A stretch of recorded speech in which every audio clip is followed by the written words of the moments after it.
জনপ্ৰিয় ধাৰাবাহিক বেহাৰবাৰী আউটপোষ্টত অভিনয় কৰা আপোনালোকৰ সকলোৰে মৰমৰ প্ৰিয় অভিনেত্ৰী বিউটি বাইলুং ওৰফে চুমকি কছাৰৰ বাৰু খবৰটো পালেনে? হয় বন্ধু-বান্ধৱীসকল, তেওঁৰ খবৰটো জানিবলৈ হ'লে আপোনালোকে ভিডিঅ'টো অলপ স্কিপ নকৰাকৈ আৰম্ভণিৰ পৰা শেষলৈকে চাই থাকিব বুলি আশা কৰিলোঁ।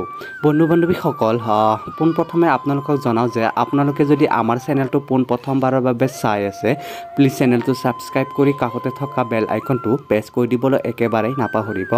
তেতিয়াহ'লে বন্ধু-বান্ধৱীসকল, যোনে যোনে ৰেগুলাৰ বেহাৰবাৰী আউটপোষ্টৰ ভিউৱাৰ্ছ হয় তেওঁলোকে নিশ্চয় গম পাব যে জনপ্ৰিয় ধাৰাবাহিক বেহাৰবাৰী আউটপোষ্টত অভিনয় কৰা বিউটি বাইলুং আহি আছে বেহাৰবাৰী আউটপোষ্টলৈ। গতিকে বন্ধু-বান্ধৱীসকল, তেওঁৰ সম্পূৰ্ণ ভিডিঅ'টো চাব আৰু সকলো গম পাব অলপো স্কিপ নকৰাকৈ। তেতিয়াহ'লে বন্ধু-বান্ধৱীসকল, বলক পলম নকৰি তেওঁ নিজ মুখেৰে বেহাৰবাৰী আউটপোষ্টত আহিব বুলি জনাইছে। গতিকে আপোনালোকক দেখুৱাওঁ। বেহাৰবাৰী আউটপোষ্টত বহুত দিন আপোনালোকক মিছ কৰিছোঁ, আপোনালোকক পোৱা নাই। আপুনি এই মুহূৰ্তত চিন্তা কৰিছে?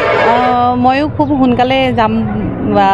মানে আচলতে মোৰ দেউতা ঢুকাইছিলে আজি 1.5 বছৰ, এতিয়া প্ৰায় কি বুলি কয় জুলাইত 2 বছৰ হ'ব। এই 2 বছৰ দিন মোক গেপ, 2 বছৰ দিন নহ'বগৈ চাগে, কাৰণ মই বিহুৰ মাজভাগতে চাগে মই আকৌ বেহাৰবাৰীলৈ যাম আৰু ৰাইজেও বিচাৰি আছে আৰু নিজৰ ময়ো মিছ কৰি আছোঁ। খুব সোনকালে যাম আৰু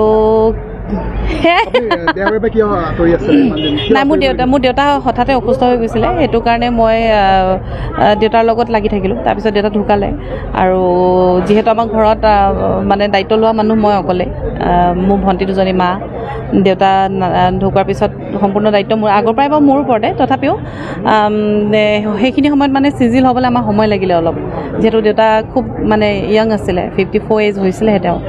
তো সেইটো কাৰণে মানে যাবলৈ নহ'লগৈ আৰু বিভিন্ন ধৰণৰ কাম মই কৰা আৰম্ভ কৰিলোঁ, বাহিৰা কাম, চিনেমা তেনেকুৱাতে হৈ গ'ল। সেইটো কাৰণে সময় দিবই নোৱাৰিলোঁ। এতিয়া যিহেতু মই এইটো কামতে ব্যস্তই হৈ থাকোঁ আৰু ভণ্টিহঁতৰ বাবেও এতিয়া সৰুকৈ গোলাঘাটতে এখন নতুনকৈ কাপোৰৰ এখন দোকান মই খুলি দিছোঁ।